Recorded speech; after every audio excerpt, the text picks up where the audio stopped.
Qué buen gusto tiene Alex Gabasa, siempre a los mandos. Oye, os cuento cosas que tienen que ver con Earth, con Wind y bueno, igual no tanto con Fire, pero sí con un poquito de la tierra y del viento, ¿no? Y de las cosas que están cambiando en cuanto a energías renovables. Porque veréis, de vez en cuando pasa, poco, pero a veces pasa, que lees en los medios de comunicación una buena noticia, ¿no?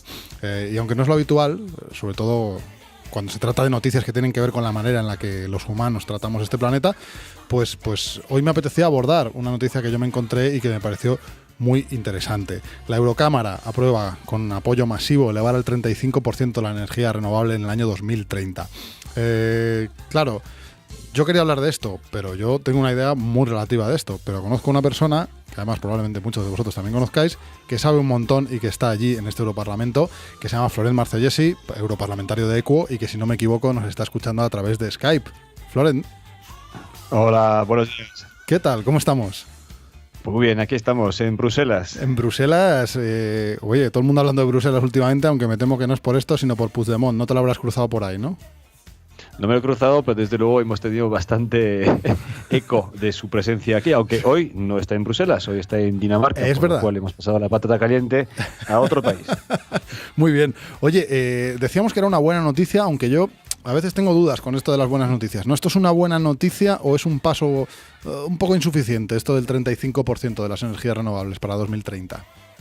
Bueno, como todo tiene dos caras, ¿no? Tener la cara que efectivamente podemos decir que no es suficiente, porque si miramos el reto que tenemos del cambio climático, pues haría falta aún más para poder conseguir llegar a este cambio, a esta transición energética que deseamos. Pero si lo miramos desde el otro punto de vista, es decir, cuáles son los compromisos ahora mismo de los países en la Unión Europea y ver que son tan bajos y que el Parlamento Europeo ha conseguido, por su parte, aumentar esta ambición e ir a una negociación con el Consejo Europeo que permita subir de forma notable la ambición, pues desde luego es una buena noticia. Como siempre, ahí estamos entre lo necesario para el planeta y lo posible de cara a la política, y ahí siempre estamos metidos entre esas dos cosas en las instituciones. Entonces, el planeta necesita mucho más, como siempre, eso lo sabemos desde hace tiempo, pero al mismo tiempo el Parlamento Europeo ha dado un paso que hasta el momento los países y los Estados miembros no habían dado, y por tanto era tan importante que el Parlamento Europeo fuera más ambicioso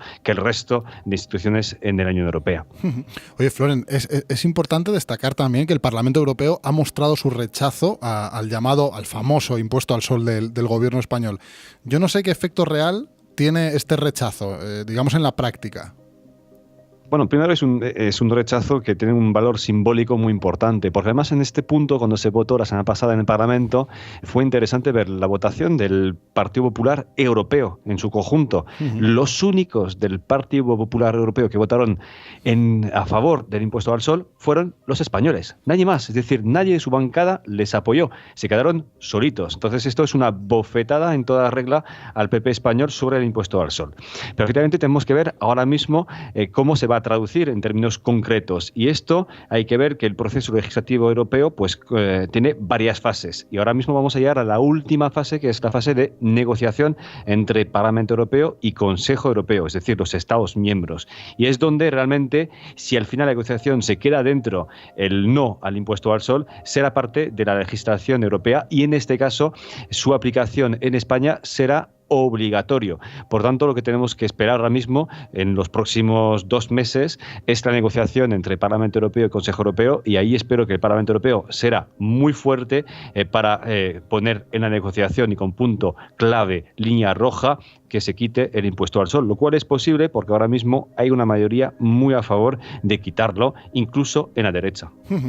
Oye, otro acuerdo importante para el año 2022, que está a la vuelta de la esquina, aunque suene un poco a Blade Runner, ¿no? Pero está a la vuelta de la esquina. El 90% de las estaciones de servicio en las principales carreteras europeas deberán contar con cargadores para vehículos eléctricos. Esto son muchas carreteras, ¿eh? Sí, desde luego son muchas carreteras, pero también son muchos coches que se van a transformar en los años venideros en coches eléctricos, aunque aquí me gustaría también hacer un pequeño inciso para explicar que el objetivo no es sustituir el 100% de los coches en coche eléctrico, por lo menos eso es la visión que tenemos desde los verdes y el ecologismo, sino que el objetivo realmente es cambiar el modo que tenemos de transportarnos, es decir, transportarnos más en transporte público, en coche coche compartido, por ejemplo, es reducir de forma global el espacio que ocupa el coche privado en la ciudad, es decir, para vivir mejor, tener mejor salud y más espacio en general para los peatones. Y para los coches que quedan, coches privados, coches compartidos y transporte público, que sea al 100% eléctrico. Esta es la visión que tenemos. Y en este marco, pues es importante ir poco a poco pues teniendo cargas eléctricas en las estaciones o en casa también o en el trabajo, porque por supuesto el gran cambio que supone el coche eléctrico es que para cargar no siempre se tiene que hacer en estaciones que tenemos ahora mismo, como tenemos como los combustibles fósiles, sino más bien que se puede hacer directamente en casa, como pues esa diferencia entre el pozo de agua que había antes y el grifo que hay en casa, pues es lo mismo pasando del petróleo ahora mismo a la electricidad. Oye, Floren, más allá de este acuerdo concreto o de esta serie de acuerdos, me interesaría también preguntarte un poco por lo personal, digo, porque me interesa saber cómo es la vida de un europarlamentario en Bruselas, que a veces hay como mucho desconocimiento, ¿no?, sobre qué es lo que hacen, digamos, nuestros representantes allí en Bruselas. ¿Cómo es tu vida allí?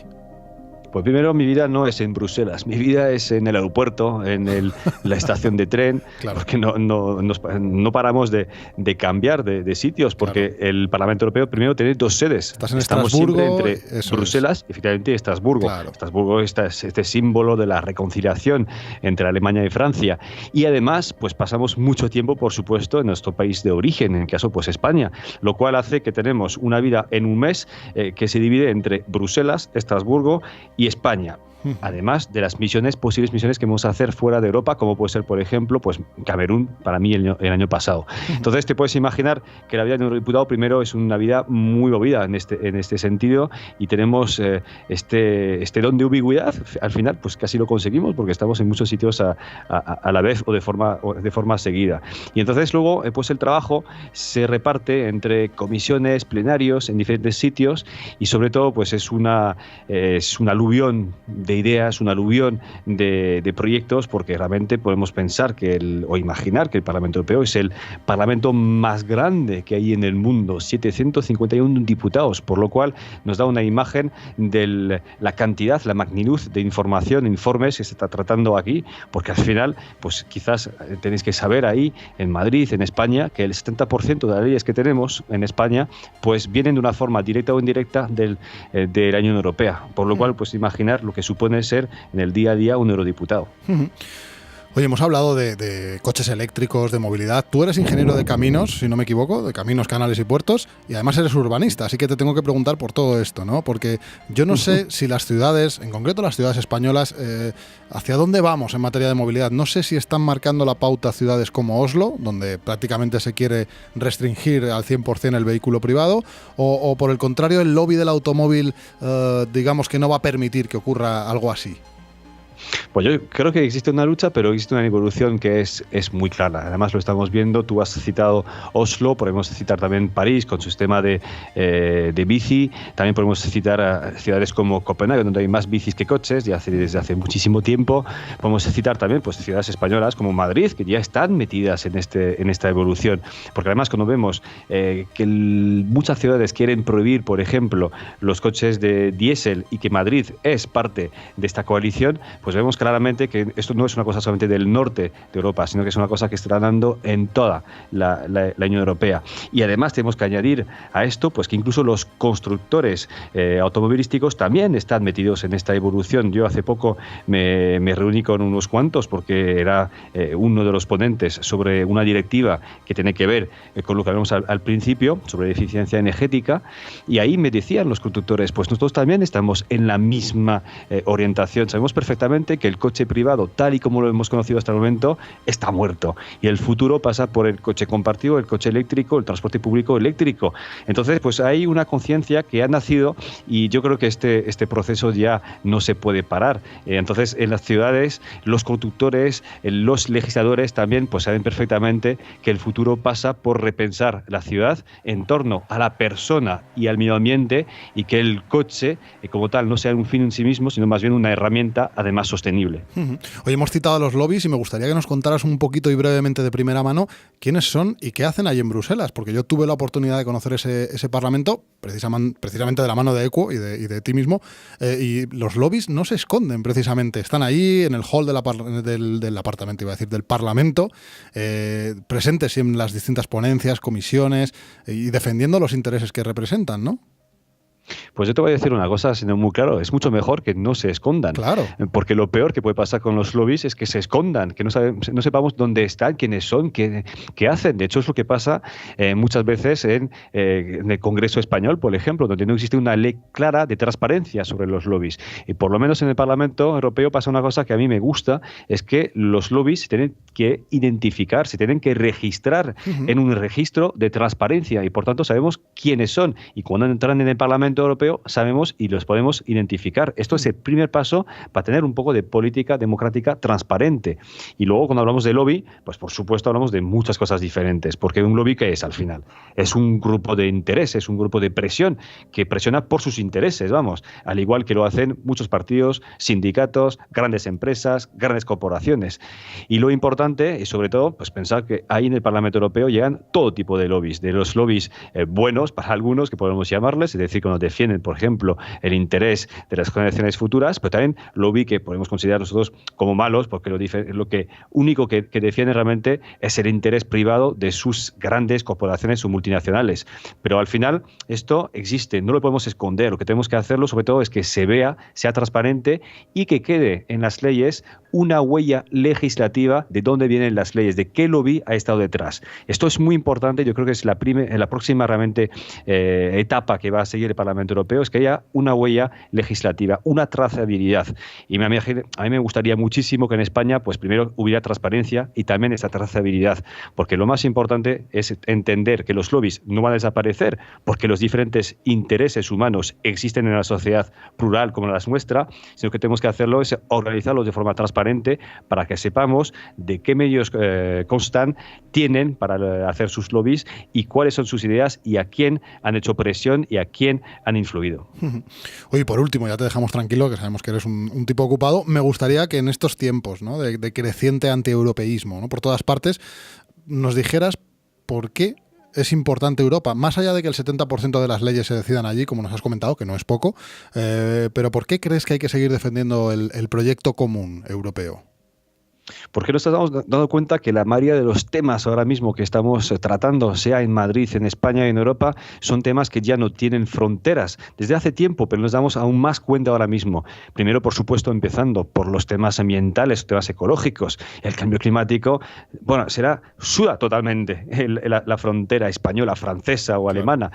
No sabe de fronteras, pero pasa lo mismo con los restos de temas económicos, con las grandes corporaciones multinacionales, temas como puede ser, por ejemplo, las migraciones ahora mismo, cuando tenemos a tantos refugiados y refugiadas que llegan y que quieren entrar en la Unión Europea y que además sabemos perfectamente que si ellos han llegado a la Unión Europea es también porque nuestro modelo de vida también ha cambiado algo en su país.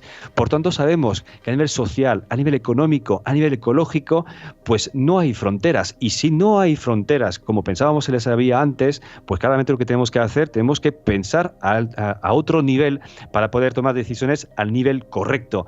Y uno de esos niveles correctos justamente es la Unión Europea, lo que nos permite ser mucho más fuerte, mucho más inteligente, mucho más solidario, empezando también por nosotros mismos, entre diferentes zonas de la Unión Europea. Y esto necesitamos, pues, este nivel supraestatal, supralocal, que nos permita cooperar, coordinarnos. Por eso es tan importante la Unión Europea y por supuesto también, eso tenemos que decirlo una y otra vez, es porque es un espacio que nos puede aportar paz.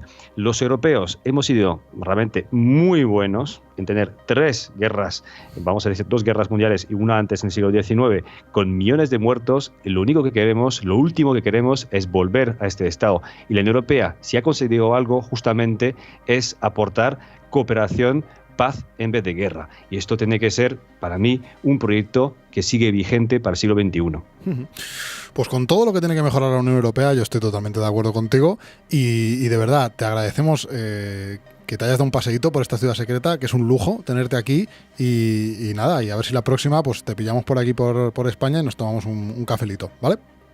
Sería un placer. Venga, hasta luego. Pues problemas de Jesse, un placer, europarlamentario de ECO. Un abrazo grande.